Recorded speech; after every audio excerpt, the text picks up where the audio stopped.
And for one moment, one shining moment, she was the most important woman in the whole wide universe. Welcome to About Time, a Doctor Who podcast. I'm Stephen, and I've been a Doctor Who fan since 2005. And I'm Ben, and I've never seen the show before. Now we're watching and discussing every episode of the revived series, and quite frankly, it's about time.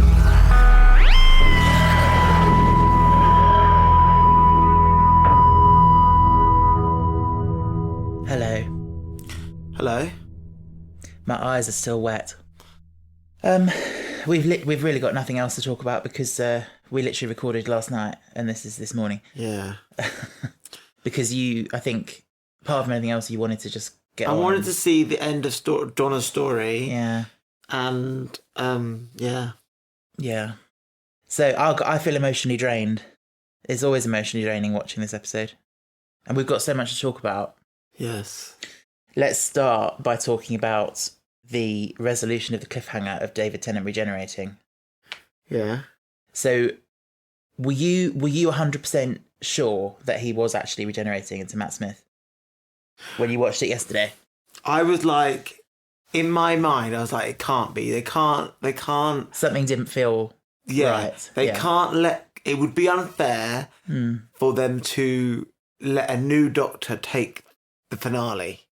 So it wouldn't make sense. I know what you mean. I don't have as much of a problem with the new Doctor doing the finale, but it's more to the fact that David Tennant's end, send off would have been, a random Dalek laser just skimmed him, and do you know what I mean? It's a bit meh. No, I do. Yeah, but also no, it is a bit meh. But also he's spent so many episodes. And Tennant needed to finish the series off. I think it was a very clever way of doing that penultimate episode, because in some ways it's a bit like, I don't believe it. I don't think he can really be going. But on the other hand, you can believe it because they do this big dramatic thing of him coming across Rose again, and how cruel would that be? Yeah. To suddenly take him away. But Rose gets the Doctor. She gets her own Doctor. She does. We'll come to that. And I was writing fan fiction about that. What, about getting her own Doctor? Yes. Were you? Yes. Oh. And she is going to have the Doctor's children. If she chooses to have children, and if she wants children. Yeah, I don't. But no, she is. If she does want children, then I'm sorry, but she's going to have the Doctor's children. Yeah. But if he's part Time Lord, does that mean her children are going to be quarter Time Lord or something? Yeah. That's weird. Also, Jackie's baby is... Tony! Tony. I hope its full name is Anthony. Yeah, probably. But I love that bit where she's like, he's like, what do you call it? And she's like, Doctor. He's like, really? You plum. I was just about to say, I was going to shout, called it. Yeah, and then it was wrong. It was a joke. Oh. You can't call a child Doctor. Yes, you certainly can't call a child TARDIS. Yes, you can. No. There's Bluebell. There's Apple. Okay. When I come across a child called TARDIS, I'll let you know. There are people out there who are called weirder things than TARDIS. I suppose. So I saw a video on Instagram, and this person was saying they met someone who called their daughter Cuntly. What? Spelt Cuntly? Yeah. Okay. This is American. Jesus Christ. And I was just like... She had it monogrammed on blankets and everything. Oh, that child must hate their parents. Yeah. Anyway, so the Doctor choosing not to change. He said, I used the regeneration energy to heal myself, but I didn't need to change. Why would I? Look at me. It's a little bit full of himself, don't you think? To be like, this, he's so cocky. He's like, look at me. Why would I want to change? Yeah, but I agree with him. Yeah, no. It's good. Yeah. No, I'm glad that he stayed. I will say that I think this is part of the 10th Doctor's arc, that he is a bit like, I'm the best. Yes, because he's done some incredible things. Yeah. And he might be getting a bit big for his boots. Yeah, I think the Doctor when they get complacent, that's when the Doctors make a mistake, and that's when they die, and that's their way of keeping themselves in check. It can be, definitely. Yeah. But yes. It was a very emotional episode. It was, yeah. But so I've got a lot to say about the ending. I know you have. But yeah, so you got one more episode with David Tennant than you thought you did. Yeah, but now I think to myself, he's probably got maybe part of a Christmas special or a Christmas special. Okay, do you want to know? Because at this point, after this episode and before the Christmas special, we got an announcement and we knew what the next year was going to look like, which was, shall I tell you? Yeah. So David Tennant got a National Television Award and he was playing Hamlet at the time, I think with the RSC. So he couldn't be at the ceremony to accept the award. But they went live to Stage Door at the interval of Hamlet for him to do a speech. Yeah. So he accepted it and it was broadcast. And during that speech, he said, because he's busy doing some other things, 2009 Doctor Who is going to be a series of 5 specials spaced throughout the year. And then when the series comes back full-time in 2010, it won't be with him. It will be with a new actor in the role. So he has 5 specials left, which build up. So technically he has another season. It's not really a season. It's 5 specials. It's a Christmas special, and then it's only 3 of them actually aired in 2009. And then you've got New Year's Day 2010 was his last one. Oh. But who's his companion? Well, you'll have to find out. Oh. Okay, we've got some more episodes with As we were left at the end there, he's on his own, isn't he? So, yeah. At least this time, the frickin' thing didn't come through the ceiling. Yeah, that actually, Russell T Davies was planning on there being like the last few series, planning on there being some cliffhanger. But Benjamin Cook, who he was emailing for the writer's tale, it would cheapen the story. Convinced him not to. He said, "No, you need leave it as it is. You need to let Donna settle." Yeah, I won't tell you what he was planning on having come through the TARDIS because that'll spoil the Christmas one. But so yeah, we've got 5 more episodes with him. But yeah, as I said, he's left on his own at the end of this series, and I don't know what you think about, bearing in mind what happened. Like Donna said to him, "Find someone. You need someone with you." Blah, blah, blah. Do you think? I don't know if you think he fares well travelling on his own. Oh, absolutely not. No, he is. He does need someone. He's a little bit of a dickhead. He needs someone to keep him in check. Yeah, you're right. He's a little bit of a dickhead. He is. Well, let's just say maybe throughout the specials you'll see the dickhead storyline come to a head. Yeah. Come to a dickhead. Yeah. Anywho, Torchwood have that defence of a time lock, which I think is pretty cool. I mean, obviously it's just a way to get them out of the story and get them out of the way. But it's cool. Like the bullets frozen in the air. It's very Matrix. I haven't seen The Matrix. I need to. But didn't you think that looked cool? Like when she touched it and it rippled? No, because it looked like Matrix. The Matrix did it better. All right, okay. Pardon me for asking. It was ripped right out of the Matrix. Pretty sure the Matrix came before this. Yeah, I'm sure it would have done. 2000 and something. Yeah. Wasn't it the 90s even? 2000. 1999. I don't know. It's a very good film. I remember watching it with Mum. We'll have to watch it at some point. Yeah. Jackie and Mickey. God. I asked you at the last one if there's any more characters to come, who you think. You said Jackie. You didn't say Mickey. I hate Mickey. Yeah. He is a fucking knob. Yeah. I fucking hate him with the fucking passion. The character or the actor or both? Well, I don't know the actor very well, but I hate the character. I don't think he adds anything to the storyline. I don't think he's acted very well. I don't think he doesn't bring anything to the storyline. And if he's fucking in Torchwood, I will be livid. I think Martha's going to go in Torchwood. Okay. And be the medic. As you can tell from the way this episode ends, the plan is for those. The plan is for them both to go to Torchwood. Unfortunately, it didn't work out for either of them. Thank God. So Martha won't be in it either. Oh, okay. That's sad because we like Martha. Yeah, but yeah, the thing about I think with Mickey, like especially in recent years, having heard the things that have come out about how his behaviour and his conduct, Noel Clarke, it makes me view the performance differently as well. And like you said, I don't think he's that good of an actor. I think Mickey as a character and how he portrays Mickey, it's incredibly one note. Like, I mean, he's had a growth since he started. He started out as a bit of a weed and a bit like whingy, and then he's turned into this tough guy. But yeah, there's no light and shadow in his performance. No. Yeah. Yeah. But the thing is, though, that people are going to be like, "Oh, where the fuck have you been, babes?" You've been missing for 3 years. Yeah, we could just say he's been off travelling or something. But yeah, he can't decide which world he wants to live in, can he? First he went off to Parallel World because he didn't want to be with Rose. I think it's everywhere, wherever Rose goes, he wants to get away from her now. Yeah. But why did Rose go back? Oh, because she's dead. They'd killed her off in her world. She's got a life there now, and also she needs to look after the other Doctor, and I think they wanted to tidy him away into another universe. But until 2023. Is that what you think? No. A lot of people did actually think that, but anyway. I will tell you this. I'm really, really convinced that Doctor and Donna is going to get their own spin-off. Really? Yeah. I don't think so. I think so. It's just about timings for them both, to get them both together so that they can do a series. And I think it's going to be all about unlocking Gallifrey. You keep saying that. Oh my God, I'm sorry, but it is true. Is it? Yes. I see. But the thing is, though, if Donna comes back in 2023, how can she come back? Yeah, I knew you were going to say that. And the thing is, though, that's exactly what we all thought when it was announced. Yeah, so you're now in the position that we were in. We didn't know, and you don't know. You're going to have to wait and see. I'll watch it on... No, we're going to watch it in order.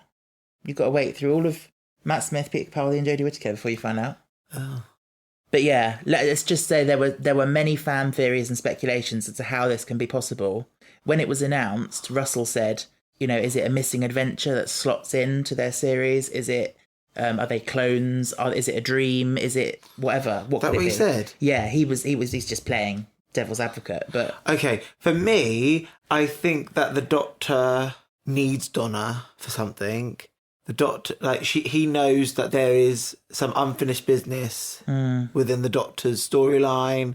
Maybe some device or some magic healing that he could do. Maybe. I don't know. Thing is, I don't want to talk about that too much because we're not at that. We're at 2008. Who cares? And we didn't. Who cares, babes? When we watched this when it aired, we had no idea about what would happen in 16 years' time. Yes, but that's the beauty of me be watching it now. I know. Yeah, but I want to focus on this episode. I love Donna. She was so good in this episode. She was brilliant. Now the hand's gone, though. Yeah, the hand is this other Doctor. Yeah. I mean, that storyline's been seeded since David Tennant's first episode, the Christmas special, where his hand got cut off.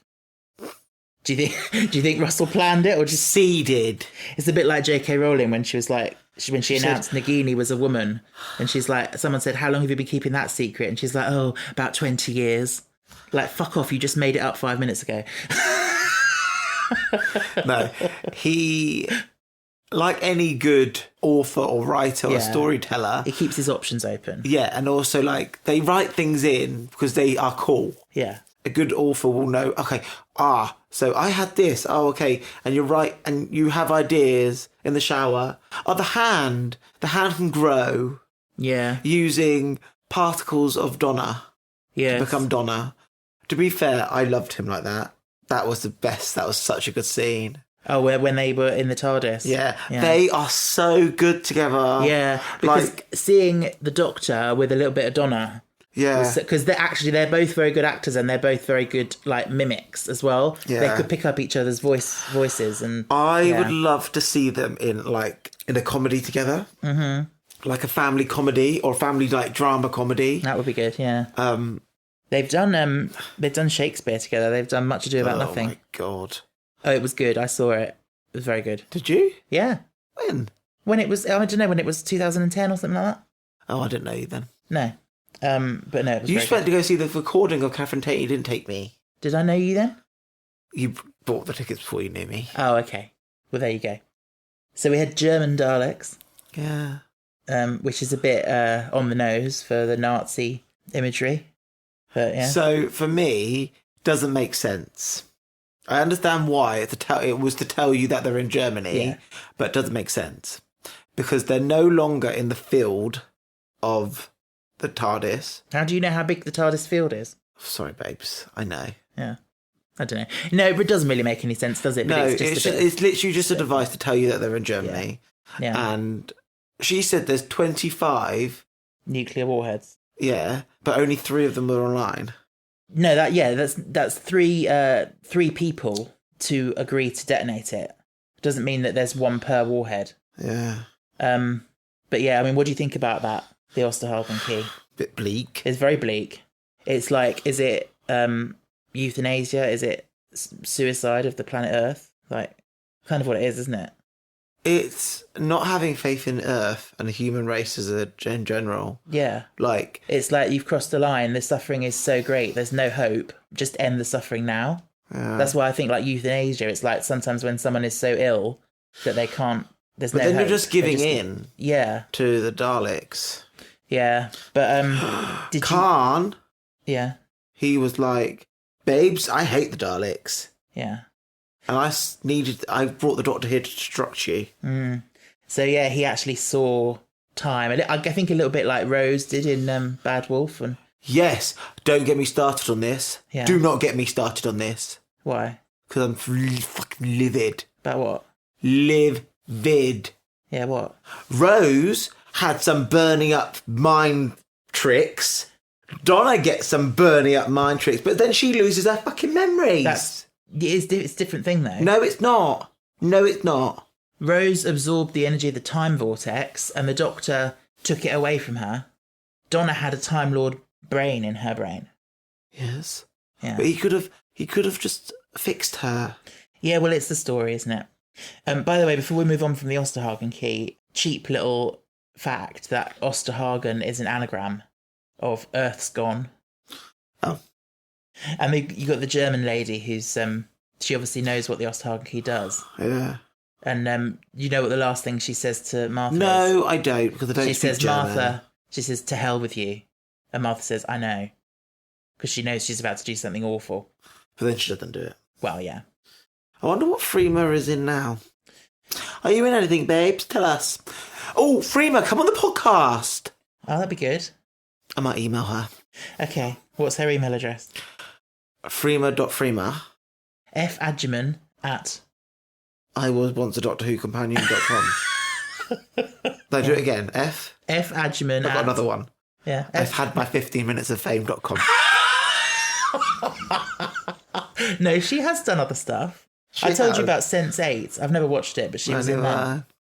Rose in this episode. I think she got better, that she's definitely got better than she was in Turn Left. Yeah. She got more the old Rose, but... Still off. Still off. Still... and you know, one of her lines that really fucking annoys me, when they're in the TARDIS inside the Crucible and the Doctor says to her, Rose, you've been in a parallel universe that's running ahead of this. What is it? What's happening? What's coming? And she's so dramatic. She just looks at him and she goes, it's the darkness. And doesn't explain what that is.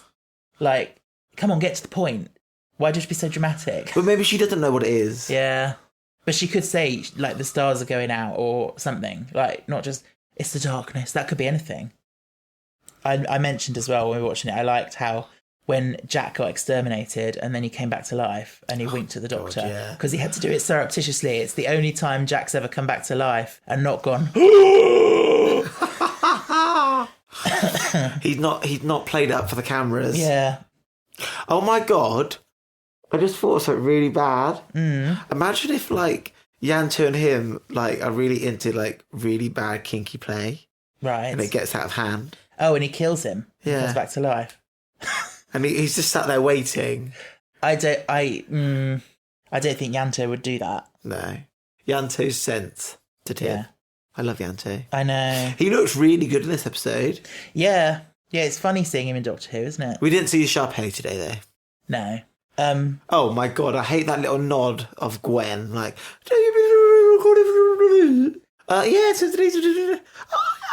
Yes. Why did you hate that? because, like, Would you rather they just ignored it? yes. Yeah. Because they recast a lot of people. Yeah, it's just a little nod for the fans. There's a massive recast coming up after a certain Doctor. What, Peter Capaldi? Yes. Yeah. Well, that actually does get addressed at some point. Where's Susan when you need her at the end of the Oh world? God, you will never ever see Susan unless you watch William Hartnell's era. No, she's coming back. Okay. She's coming back. It doesn't have to be the original actress. No. I think... If they did bring her back, though, they should use the original actress and maybe regenerate her into someone else. Okay, what's her name? What's the actress's name? Caroline Ford. Caroline Ford, I'm talking to you, babes. It's not her choice. No, I'm talking to her. Okay. Shh. Caroline Ford, babes. Yes, Ben? Come on the podcast. Hello, I'm here. I'm Caroline Ford. I played the Doctor's granddaughter, Susan. Nice try. It's not bad. You sound like a mixture of Hyacinth Bouquet and Nora Batty. No one knows who Nora Batty is unless you live in the UK. No. I And barely if even know. Oh, you don't know? She's in Last of Summer Wine, isn't she? There we go. Anyway, do you know what makes me really sad about Donna? Even before we get to the whole ending thing, even before that, is her self-esteem, and that everyone keeps telling her she's brilliant, she's special, and she keeps saying she really doesn't believe it. And the doctor actually realised when he saw inside her, he was like, you really don't believe that. And all that, what looks like confidence is defensive. Yeah. She's shouting and nipping at the world because she doesn't think she's worth it. Yeah. And I Oh, Sylvia! oh my God, Let's give the doctor a round of applause. for his clap back. Maybe you should tell her, bitch. I fucking love that. Stop being such a whiny old muff. And her and her face when he said that, as if to say, how dare you? But she should know he's fucking right. No, she is right. And Wilfred should have chimed in and said, yes, bitch. He is the only one who thinks she's worth anything in that family. Yeah. I think her dad did as well, but sadly he's gone. All through that time when this all happening, she didn't mention her daughter once. It was Wilfred. Where's Donna? Where's Donna? She's still out there. Yes. Sylvia is very self-centred. She is a narcissistic mother. Yes. And she's created one of the best characters in the world. Yeah.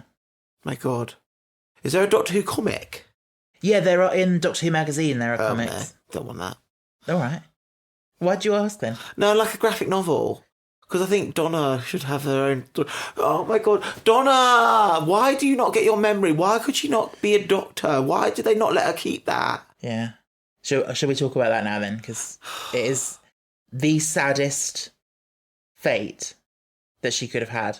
Because I think it's worse than if she'd died.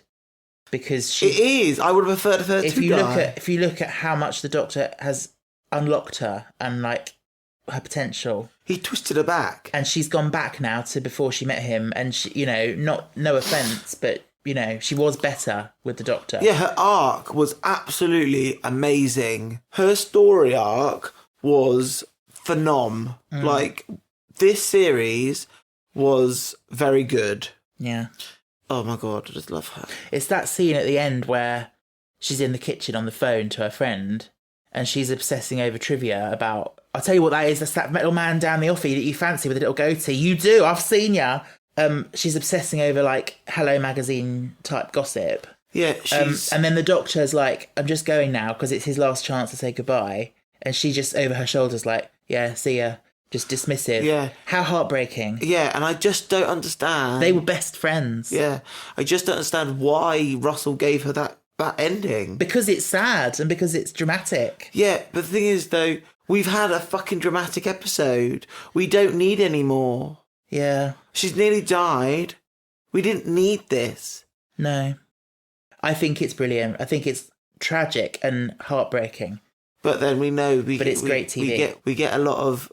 I get a lot of solace in the fact that she's coming back and we'll see the original Doctor. Yeah, you're aware that the actress and the character are coming back, but it's just a question of how.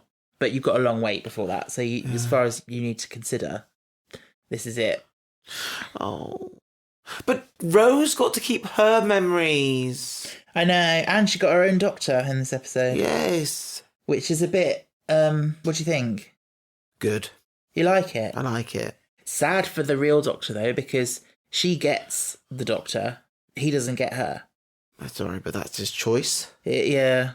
I'm sorry, but he could stay in that universe. He could.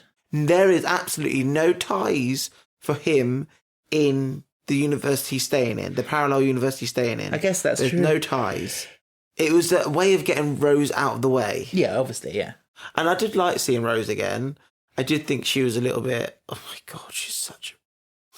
The performance was a little bit off. She She has been out of the role too long. Yeah. I was watching Confidential the other day from Turn Left. And she was like, I was all right about coming back until about 2 weeks before when I was reading the script and I was suddenly like, I don't think I can remember how to do this character. And she's like, so she went frantically out shopping, buying DVD box sets to like watch her own performance and try and recreate it. Yeah. She didn't do a very good job. No, and that's hard. Yes, it is. To recreate something is hard. Yeah. In any... But I mean, it hadn't been that long at the end of the day. Yeah, but what has she been doing beforehand? Yeah. What has she been doing between that? I don't know. But yeah, she had that bit where she asked, what did you say on this beach? And the real doctor wouldn't say it, but the human doctor could say it. He said, I love you. Is that what you think? Yeah. It's got to be. It's got to be. Yeah. Which means, because he has the same memories and everything, which means the real doctor does love her. Yeah, 100%. It's true. You can't deny it. Yeah. Yeah. And 100%, like, she gets such a dishy man. All right. In this episode, I just love it when it rains and he's in the rain. Oh, at the end, yeah. Yeah, I don't know. He looks so sad. I just love it when he's moody. I know. And he just... His, I feel like in that bit at the end with Wilf in the rain, you can hear his Scottish accent slip through. When he says about, they've all got someone else, and he goes, but that's fine. He sounds a bit Scottish on that bit. No, he doesn't. He did. To me, he did. I think you're hearing things. I think I've watched it so many times, I pick up on these sort of things, whereas you only have seen it once, you wouldn't. And I'm not very good with accents. Yeah. It's not a very good title, though, is it? What, Journey's End? Yeah. Well, it is the end of Donna's journey. Don't mention her. I know. I'm Liv. I was crying. I started crying during the scene where she's flipping all the switches in the Dalek ship. Yeah.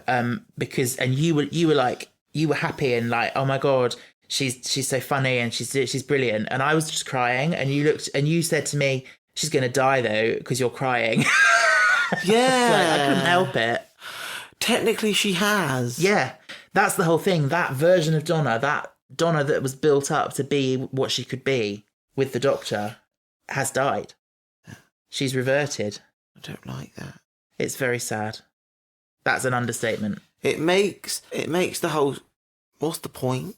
What was the point of her story? But like the Doctor said, there are worlds safe in the sky because of her, and there are people and planets out there singing her name because of the difference she made. So there was a point. Yeah. It's just tragic that she can't remember. That line the Doctor says, he says, they will never forget her, while she can never remember. Oh, that's awful. Yeah, so good. Russell likes to stick the knife in. Yes, I know. That's why I don't really like his stuff. But drama is supposed to make you feel something. God, I felt enough things, Stephen. I felt enough things. I love being made to feel things, watching things. Happy endings are good. All right. I love a happy ending. That's what you said when you came back from the massage parlour. I don't like people touching me, so no. That was a joke. So let's talk a bit about the Daleks and Davros and their plan. So this reality bomb. I don't get them. I don't get them.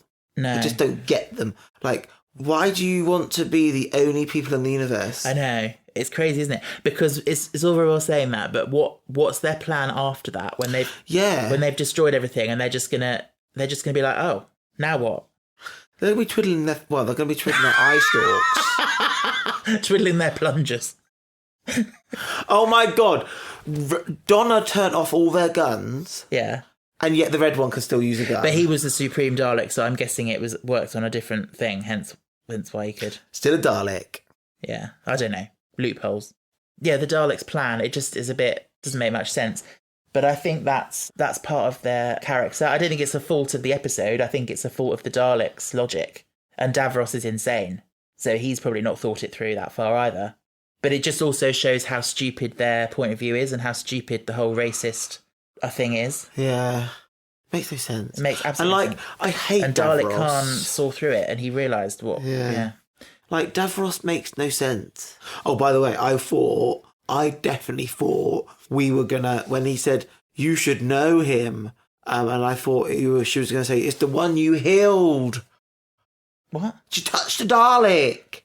Oh, I see what you mean, yes. And yes. she was like, oh my God, who is it? And he was like, oh, how many times have I to tell you that Dalek is never going to come back? yes, it is. Ben, why don't you believe me? Because I know it. I'm not lying. I know it. I'm a bad liar when it comes to Doctor Who plots from Stephen, you, and I would not... Stephen, Yeah. if he comes back, Yes. I'll be like... But he doesn't. From now on, anyone who messages in, can you please just back me up? This fucking Dalek never comes back. Is the show still going on? They're not going to... Well, they never wouldn't put past anything, but yeah. Anywho. So, I asked you a question earlier. About... Daffy. Davros. If he's created the Daleks in his perfect image, Yes. why is he not one of them? It's a good question, and I think you have to think of John Lumick, who created the Cybermen in the alternate universe. He was the same. He was like, "This is the future of humanity," but when it came to them upgrading him, he was like, "No, I'm not ready. I'm not ready." But then he can go around killing people. And even like Hitler. I mean, Davros is a bit like Hitler, and Hitler's image of perfection was blonde, blue-eyed, which is what Hitler's not. So he didn't fit his own image of perfection. I think it's like a self-loathing thing almost. Oh. Crazy. But yeah, Davros. Do you think Julian Bleach was good? He was alright. I mean, he's very over the top, but He's a bit like the Spider Lady. I think that's what's needed for this. Yeah. I love when this insanity of him comes through, when he gets so excited about the reality bomb, and he's like, "Nothing and no one can stop me!" And he's like laughing and his mouth's open so wide. And Yeah. I also love the bit when the Doctor is almost taking the piss out of him and being like, "Oh my God, you're the Dalek's pet." And Davros is like, "We have an arrangement." I'm sorry, Davros. You're their kinky toy in the basement. He is. Yeah. Also, fun fact, do you notice he's got that metal hand? Does he? Yeah. Metal hand that he was shooting lasers out of. The one he controls the pad with? Yeah. I thought that was just his hand. It's his metal hand. Whenever we've seen him, he's only ever had one hand. But in the 80s, in an episode, his hand got shot off, so he had no hands. So he's built himself another hand. Oh. And this hand can shoot electricity at people, apparently. Well. Except when Donna reverses it and it electrocutes himself. Don't bring her up. I love her. We have to mention I her. love her, but she cried. She's like, don't make me go back. I know. She even saw the strength in herself. Yeah. Do you know what? That was incredibly selfish of the Doctor. Yeah. Because the hand had gained a mind somehow. Yeah. And was like guiding Donna towards the hand. Yeah. That's selfish. He knew the price of Donna. Oh, by the same logic, he should be the same. What, can't cope with being... Yes. Yeah. I thought about that, but I think my answer to that is the meta crisis. You've got Donna, who is mostly human with a bit of Time Lord, and even the bit of Time Lord is too much. And the Doctor is mostly Time Lord with a bit of human, so he can cope with it. No. I think that works. No. It's an unbalanced equation. Human and Time Lord do not work together. No. By the same logic, this humanity should be burning him up. No. Yes. No, because the whole point is the Time Lord mind is too complex for a human physical brain. He has a Time Lord physical brain which can cope with having a little bit of human in it. Don't like that. We had this whole thing of Davros showing the Doctor that he turns people into weapons. And people sacrificed... How many people have sacrificed themselves for him? Yeah. Which was quite brutal. The Doctor is a walking disaster. But the thing is, the episode Turn Left showed us what the world would be like without the Doctor. So he does a lot of good. Yeah. He does some good. It's kind of an enigma, isn't it? Like, does the Doctor cause death and destruction, or does he go where death and destruction is and he does his best to save it, to solve it? That's the age-old question. Is Doctor Who good or not? Oh, the show? Both. Or the man? Both. What does it mean to be good? Why does Doctor Who not have a question mark? That is a very good question. Because I always hear it as Doctor Who. Yeah, because it is a question, isn't it? But they just they haven't given it a question mark. That's just whatever decision they made back in 1963. Also, the Doctor tried to save Davros at the end. Oh my God, that's twice now. Yeah, because didn't he mention in the Time War he tried to save him? Yeah. Which, again, just shows you how compassionate the Doctor is, because he still thinks Davros is redeemable. Yeah. He's not. No, we can see that. His mind is broken. Yeah. And if we know anything about... Like, don't get me wrong, most people can be redeemed. Like, most people can be redeemed, but they have to want to be redeemed. They have to want to be healed and have their squiggly mind stretched out and straightened and put back in. Yeah. So we got a scene at the end there where all the companions all went into the TARDIS. And the Doctor was like, the reason why it bounces about is because... it's meant to be flown by 6 people. Meant to be flown by 6 people. And he told Jackie not to touch any That's of the controls. hilarious. And I was like, that sounds about right. Yeah, they do that joke so well because the music just cuts out and it's like, yeah, okay, not you. It's a bit like... And she just accepts it, she knows. And yeah, that scene where they're actually flying the TARDIS all together, there are a couple of funny moments in that. Jack is pumping that bicycle pump up and down in a suggestive manner. I bet he's like, oh, feels like Yanto. And then I know she's not, but it always amuses me because it looks like Martha breaks the fourth wall and she looks round at the camera and she's like, actually she's just obviously just looking at the person next to her, but it's like she looks down the camera and she's like... No one can see you. It's so funny. No, I know, but it's so funny. And they know what I'm talking about. If you know, you know. If you know, you know. And then Donna just shoves Sarah Jane out of the way so she can hug Jack. Oh my God, that was amazing. I think Donna has a little crush. Oh, yeah. Don't get me wrong, John Barrowman is a very attractive man. And him playing as Jack Harkness, let me just say this way. I would swap places with Viante. Would you? Yeah. I do like John Barrowman. Ugh. I know he's problematic, as most people are these days. But I for a long time, ever since I watched him on Over the Rainbow, yeah, I think he's just very a handsome man. You say that, but you also, for a long time, you were like, I can't stand him, I can't watch him in anything. Yeah, I can't watch him in anything. But you can look at him. I can look at him. You can look at him, but you can't watch him. He's a pretty man, but I just think I do find him a bit cringy. Because he's got that role in Desperate Housewives, doesn't he? Do you remember? Oh my God, he does. I need to rewatch that show because I can't remember hardly any of it. Yeah, it's good. I'll watch it without you. No, watch it with me. I love it. But no, because you don't keep up with my stamina for watching shows. I'll keep up. No, you won't. I'm a bit like a 3-episode a night, babes. Yeah. Do you remember that New Year's Eve when we tried to stay up and we were watching Desperate Housewives up till midnight and we both fell asleep? Yeah. Yeah. That was fun. Yes. So I bet you've got problems with the TARDIS towing the Earth back home. Yes, I do. I'm sorry. We can't feel it now. How can we feel it then? Well, no, I was thinking the opposite. I was thinking you'd feel a damn sight more than a few papers blowing about and lights flickering. Yeah, and also, I'm sorry, but like, if you take one planet out of the equation, surely they all just scatter. The moon has gone off somewhere. Yeah. On its own adventure. Yeah.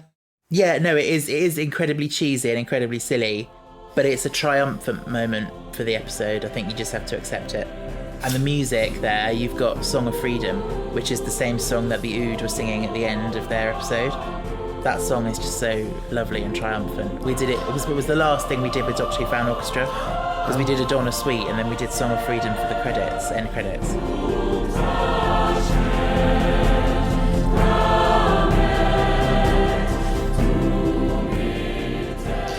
Can I ask you a question? Yeah. Can we do a favourite alien on our Instagram? Yeah. From all the series we've watched. So, like, you could have the Cat Nuns, the Ood. You can't put all the good ones together, though. Okay. So we're gonna choose the best, a listener's choice of the best alien. Yeah. Yeah. Speaking of listeners voting, I think it's time to address the hottie of the series. So, according to our vote of listeners, in third place, with 25% of the vote. Midshipman Frame, played by Russell Tovey. Okay, I thought it'd be higher. In second place, with only 26% of the vote, so 1% more, was Jethro, played by Colin Morgan, from Midnight. Oh my god! Okay, who's first? And first, with 48% of the vote, Oh, it's Ross. is Ross Jenkins, played by Christian for Cook. fuck's sake. Where did my bae come in? Who's your bae? The man who Donna married. Oh, Lee. He did quite well. I haven't got an exact... Oh. He made it to round 2. Okay. Yeah.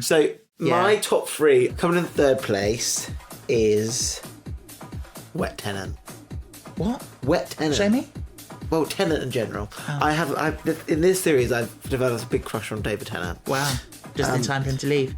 Coming in second is Russell Tovey, Yeah. because I do like Russell Tovey. Yeah, he's gorgeous. I think he's a handsome man. And then coming in first, oh my god, is he not in this episode, this series? Who?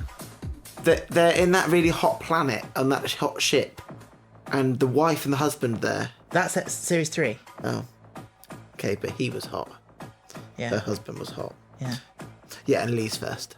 Lee McAvoy. Lee is just so handsome. Yeah, okay. Okay, so my top 3. Let me guess. Jeffro, Russell Tovey, and Ross.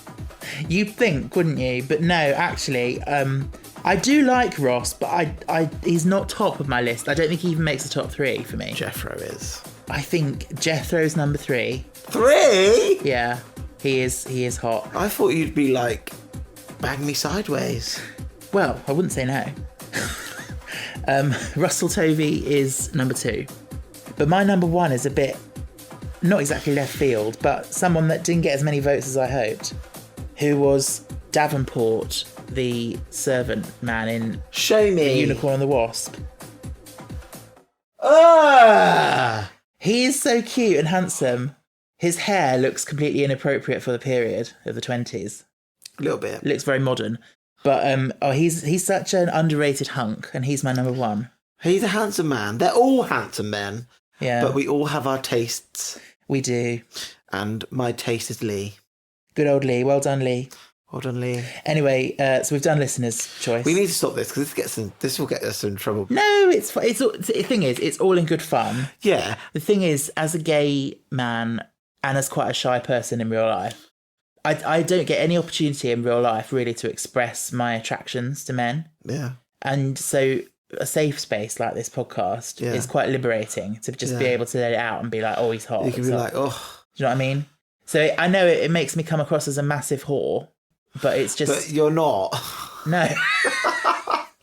You're just a thirsty bitch. I'm a thirsty bitch. Oh my god. Oh my god. Who wants merch that says thirsty bitch? With a picture of my face on it. No. I really think that I've got a few like typography type t-shirts I would love to design. Yeah, go on then, do it. Thirsty bitch. Absolutely not. Yeah. Anywho. By the way, hottie of the series, if you abbreviate it to HOTS, it stands for, it spells HOTS. That's it. Yeah. How cool is that? Okay, is there anything else you want to say about Journey's End before we listen to some messages from our listeners? Okay, first of all, I'm going to miss Donna a lot. Yeah. Second of all, I'm not going to miss Sylvia. Third of all, Wilfred grew on me, but not as much as he grew on you. He's lovely. Fourth of all, I love the Doctor. Mm-hmm. This Tennant, I don't know how much I'm going to like Matt Smith. Right, can I just comment on that? Because you did say the same about David Tennant before he came on. You used to say to me, ugh, don't like David Tennant as an actor, I'm not really sure. And now you're like, oh, he's amazing. And now you're saying, oh, don't really like Matt Smith as an actor, I'm not sure. I didn't say that as an actor. Oh. I just don't know if he could play the Doctor. You've just got to wait. And you've got to have faith in the casting, because personally, I don't think the Doctor has ever been miscast. I think they've all been great. In the Jodie role. Whitt? Yeah. I mean, her stories weren't the best, in my opinion, but she's good. Do you think she would have done better if she was had a arc that was written by Russell T Davies? Has Russell written any other episodes for the other show leaders? No. Oh, he's a bit like, that's going backwards, babes. Well, you'd think that, wouldn't you? And this is when, like, Stephen Moffat writes for Chibi. Yeah, Russell invited Chibnall and Moffat to write for the upcoming series, and Moffat has written one episode, which in fact will have gone out by the time this episode goes out. But What's it called? It's called Boom. We've already had Boomtown. Get better, babes. Chibnall said no because That's backwards running. he was too busy doing other things. Like what? The thing is, Stephen Moffat he loves lying in the media, because people were asking him for ages, "Oh, would you come back and write an episode under Russell, like in his new series?" And Stephen Moffat was like, "I've been the head writer and the executive producer of Doctor Who. It'd be career madness to like step backwards and go and work under someone else." Then he's like, "Oh, but my money's running out. I need to get some more." No, I don't think it's that. I think it's that he just loves the show and loves the opportunity to write for it. Yeah. And without the stress of having to be in charge of it. Can I make a prediction about Stephen Moffat's series? His era, yeah. I think we are going to see the Angels again because they're his baby. They are his baby. And I think we're going to see them again. Yeah. And I think we're going to see some more iconic aliens come from him. Maybe. You might be right. Because I have enjoyed his episodes. So hopefully I enjoy his series. I feel like there's another really iconic alien that he comes up with in his era, but I can't remember them for some reason. We'll have to wait and see. Not the shadow piranha, not the gloom. We'll have to wait and see. Piranhas don't actually devour you that fast. Do you know that? I wouldn't know. I've never been devoured by them. In Tomb Raider, you swim with piranhas. You don't even look any different. Yeah, but they do nip you. Yeah, but like... Yeah, they don't. You just see a sea of blood. Don't see. Yeah. What do they do then in real life? No, they do eat, but they don't eat as fast as you think. It's But not like dip and then bones. No, like but- you see no, on but you see on TV shows. Is that what people do in TV shows? Yeah, there's a film called Piranha. Oh, okay. Piranha 1, Piranha 2. But they do bite lumps of flesh off you. Nibbles. They've got tiny mouths. Are they tiny? Oh, okay. So you'd have to be in there for quite a while for them to actually eat you. Yeah. Yeah. What is the term for someone who studies fish? A marine biologist, Oh. I'm guessing. Oh, Or that's boring. A fishologist. No, is there not like anything like... Yeah, anywho, my brain's not working. Shall we rank it now or after? I think I'm going to put it just above the last episode. Oh, okay. I can do that quickly now then. It was good, and as a two-parter, they work well together. Yeah. So it's still below Human Nature, Yeah, but above Stolen Earth. Cool. yeah, I think that sounds about right for me. I do think this is actually a phenomenal finale. It is a very good finale. It's better than the last series finale. Yeah, 100%. It's the best finale that we've had so far, I think. Yeah. Parting of the Way was good. It was very good. And that's a good point. For me, I've got Parting of the Ways at number 4. I am going to put Journey's End slightly below that. No, do you know what? I'm not. I'm going to put it just above it. I'm going to put Forest of the Dead is number 3, and then Journey's End, and then Parting of the Ways comes after that. Not Because bad. you cried. Exactly, that's the thing. I cry in Parting of the Ways, but different reasons, I think. Did you? Yeah. I can't remember. There's some amazing scenes in that, like with Rose, when she gets sent back home and they're in that cafe. Gotcha. And she's like, they're saying to her, "Oh, go on, Rose, have something to eat. There's nothing you can do." And she's like, "I can't. Like, the doctor showed me a better way of living your life. You don't just give up." Yes, I love that scene. Why is it that if you want a good finale, bring the Daleks back? Well, They're ruthless bitches. they're ruthless. They're iconic. And you can see in the Stolen Earth, when all those different companions heard the message of the Daleks, they all were absolutely like, "Oh shit, there's nothing we can do." Like that's the reality. You may think, "Oh, they're cheesy, they're boring, whatever," but within the universe of Doctor Who, they are the big deal. They're only the big deal because they've got this like plungery thing. I'll just say, just remember the episode Dalek. The first time you got introduced to a Dalek, that was one single Dalek, and it massacred that base. Yeah, And they couldn't do anything to it. That is because the human race needs to step away from bullets and move to lasers. They've had enough interaction with aliens now to understand that they need to up their technology. Maybe, yeah. Anywho, I think now is the time to hear the rest of our messages from our lovely listeners. about their thoughts on Series 4. So thank you again to you lovely people who've got in touch. First person we're hearing from today is Annalise. Not Martha's dad's girlfriend, Annalise. Now take me shopping, big boy. Let's hear from Annalise. Hi, Stephen and Ben. This is Annalise. I am loving the podcast, as always. Thought I'd give my opinions about season 4 for you. In general, standout season. It's the best. I love it so much. David Tennant is my favorite doctor. So yeah, it makes it very easy to love. I think he's really at his best here. And Donna is so perfect. She's hilarious. And she's so human and just beautiful. And I love her so much. That being said, the stories in season 4 are not my favorite, which is such a bummer because, like, you only get Donna for one season, and that just hurts my heart. Yeah, I love Partners in Crime. It's so funny. I've seen all these episodes so many times, and I still cackle over the jokes. Like, oh, they are so funny together. Their chemistry is just perfect. But the Sontaran two-parter is not good. And I don't like The Doctor's Daughter. I'm not alone in that. Which is such a bummer because it's when Martha is able to come back and you really want her to have the justice that she wasn't given, honestly, during her series. And then they do those stories and it's like, oh, bummer. But I love most of the episodes so much and I love the finale. I think it's very dramatic and I love that Rose comes back, and just the way that all of the characters are handled I think is very beautiful in that episode. The ending for Donna is very controversial and it's so sad. Yeah, I don't even really know what my opinion on it is other than it's so sad. That's all. Can't wait for more, and thank you guys. Oh, thank you, Annalise. That was a lovely message. Thank you, Annalise. You have a very lovely, calming voice. She got the British Hume.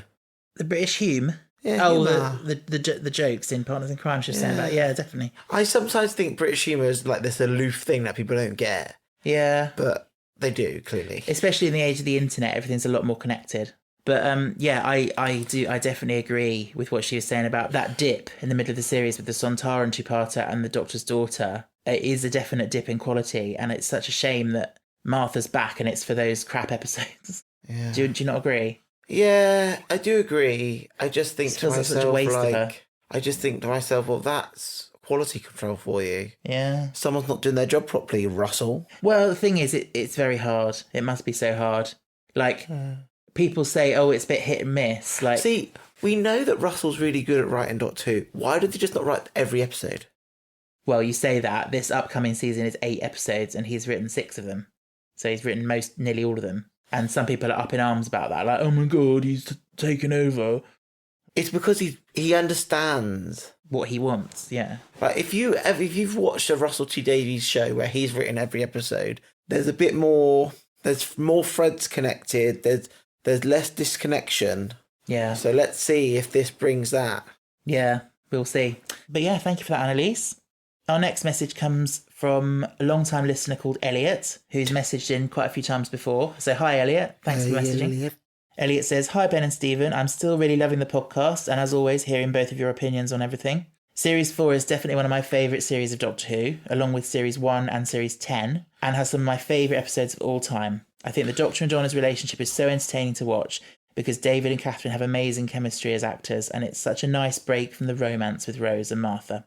In my opinion, the series is almost all strong episodes from start to finish, and I loved how they leaned into darker themes and social commentary in episodes like Planet of the Ood, Midnight and Turn Left.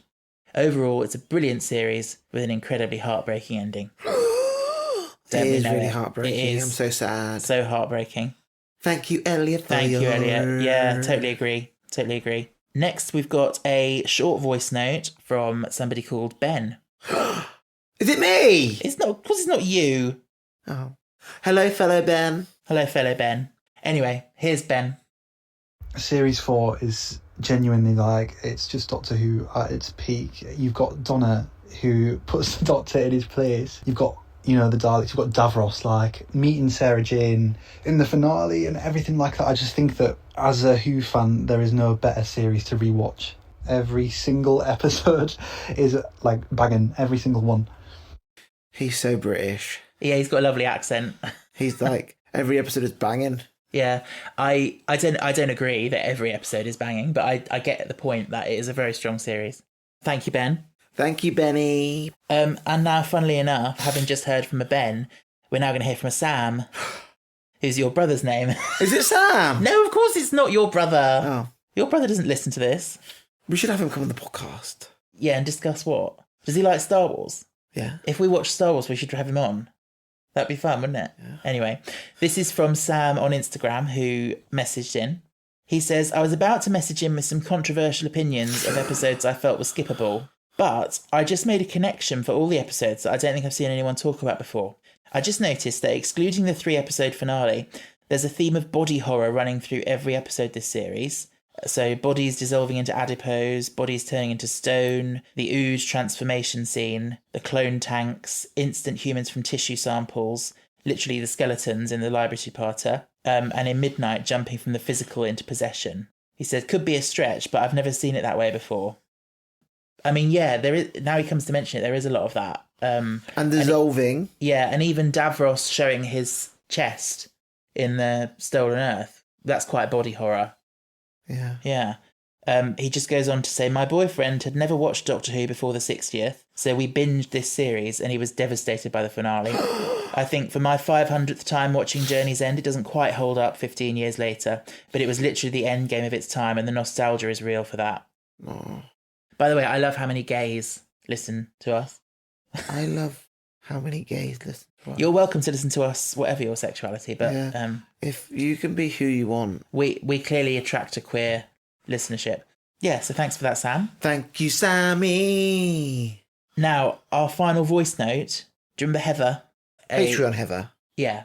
Hello, Patreon Heather. She's Australian, and last time we listened to her voice note, you said, oh, she's so Australian. Remember? Yeah. Yeah, she's lovely. She's now sent us a voice note about Series 4. Are you ready? Hi guys, this is Heather. Still Australian, I'm afraid. Oh no, it's good, Heather. It's nice that you're Australian. Yeah, it's a lovely accent. Anyway. I could go on for hours about Season 4, but I'll do my best to keep it brief.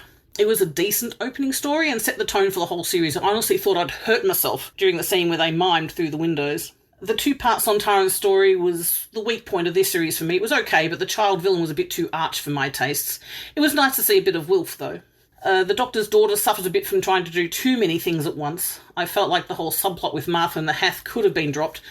Once you've seen the whole series, you know why they had Martha in these 3 episodes, but if she had to be there, I wish they'd given her better material. She felt like an afterthought most of the time. The second half of the series, though, goes from strength to strength, for the most part. This whole thing is turning into an essay, but suffice to say that it's hard for me to choose my top episode in this series between Midnight and Turn Left. Overall, it's not the strongest finale, and though it was fun to see everyone, several felt a bit shoehorned in. Rose breaking the dimensional barrier that was never supposed to have been crossed bothered me even on my first watching of this. But all that aside, there was some great stuff. The thing that hit me the hardest was Donna's reset. That was brutal. I really hope Ben loves the second half of this series as much as I do. And if he doesn't love Midnight and Turn Left, Stephen, you may have to divorce him. I'll catch you guys next time, and stay fantastic! Love it. Thank you, Heather. Heather, stay fantastic. Is there such a thing as a semi-divorce? Because you liked Turn Left, but you didn't like Midnight. Just to clarify, maybe we need peeps, a separation. We're not married. No, we're not married. Even though we've been together nearly 8 years. No, and I'm not allowed to propose. No. Ben's made it very clear he wants to be the one to... yes, and I know how I want to do it, but you just need to just get on board with it. Anyway, yes, thank you for that, Heather. I know what you mean about it being annoying that with Rose crossing the dimensional barrier, but you got to remember that the walls between the universe was breaking down because of the reality bomb, which was rippling back. So there is an explanation. Yeah, but they all talked about Martha not having great material. I'm pretty sure she had some contract with them. Well, I found this out. They had to do something for her. I don't know, but I know that when Billy left in Series 2, and then when Martha left in Series 3, they both had a pact with Russell that they would come back for the end of series 4 because he knew for a while that he wanted to do a big Them All Coming Together. Oh. So thanks for that, Heather. So our final message now comes from Charlie. Charlie's messaged in before, so welcome back. Welcome back to the podcast, Charlie. Charlie says, loving this season of the podcast so far, especially with how much Ben is a fan of Donna. Season 4 is my personal favourite season, and it's defo because Ten and Donna is a brilliant partnership. Even the weaker episodes are enjoyable because those two are in it. Personal favourite scenes include Ten and Donna at the windows in Partners in Crime because it's comedic brilliance. Donna hearing the song of Captivity. Catherine really proved that she's more than a comedy actor. Unicorn and the Wasp, the whole episode, it's just camp and I love it. Midnight, again, the whole episode is top tier writing. I think it's one of the first times we've seen the Doctor so vulnerable. RTD excels with character writing, and here it shows. Every character felt so real, like someone I'd met, but I also believed how quickly they could turn to murder. And Donna's memory wipe, I cry every time. I could name basically every scene with Wilfred as well. Yeah, fully agree, Charlie. It is a roller coaster of a series. Yeah, I'm not a big fan of Wilfred's scenes. Apart from the end one with the Doctor, that's fine. I don't know what you've got against Wilfred. I don't know. He's just very generic. Okay. Cookie cutter granddad character. Yeah, but he does it well. And he's just very charming and sweet. Anywho, so that is Doctor Who Series 4. Doctor Who Series 4 is done. But we've got to do one last thing before we go. It starts with Patreon, shout out. Patreon, shout out. Lovely. Okay, so if you would like to support us on Patreon, you'd be very welcome. Is there a voice I can do for this last episode? Yes. Who? Davros. Okay, I'll try. The children of Patreon are very supportive. Their names are Louisa, Philip, Jason, Joe, Tom, Louis, Michael, Ferner, Heather, Benny, Caleb, Monica, Amber, Jess, Kaylee, Kieran, Jay, and Owen. You can support us on Patreon. You can also buy us a Ko-fi. You can also catch up with us on social media. All the links are in our show notes on our link tree. Yeah. You are now going to take a little break from the podcast. I am. Aren't you? Yes. To focus on finishing off your course. Yes. Which we all wish you luck with. Yes. I will still be here every week for the next few weeks, bringing on some guests to discuss Ncuti Gatwa's first series. At time of recording, I haven't seen it, but I'm hoping it's good. Of course you haven't seen it, not out yet. Yeah, but by the time this episode goes out, it will be. But yeah, I look forward to discussing those episodes. And Ben will be back in due course. But thank you for all your support. We love you all. Until the next time. Stay cool, stay safe, stay fantastic. Bye.